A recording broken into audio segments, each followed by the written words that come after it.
இன்றைய காலகட்டங்களில் ஏதாவது ஒரு பிரச்சனை, ஏதாவது ஒரு வம்பு வழக்குகள், ஏதாவது தன்னை அறியாமல் போய் ஒரு சிக்கலில் மாட்டிக்கொள்ளக்கூடிய ஒரு விஷயங்கள் பல மனிதர்களை தற்கொலை செய்து கொள்ளும் அளவுக்கு அந்த விஷயம் தூண்டுது. நம்ம தினம் தினம் ஒரு செய்திகளை பார்க்குறோம்.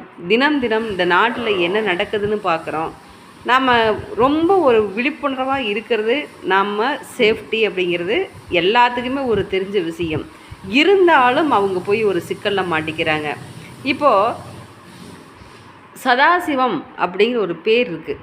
இந்த சதாசிவம் அப்படிங்கிற பேர் நீங்கள் 1000 பேர் நீங்கள் அங்கே கொண்டு வந்து வச்சாலும் திருமணம் என்பது இவருடைய வாழ்க்கை என்பது ஒரு தன்னியாசி வாழ்க்கையாக தான் இவங்க வாழ்க்கை இருக்கணுமே தவிர, இவங்க ஒரு குடும்பம் ஒரு நல்ல ஒரு சூழ்நிலையில் வாழ முடியாது அப்படிங்கிறது தான் இந்த பேருடைய ஒரு விஷயம். இதை பற்றி தகவல்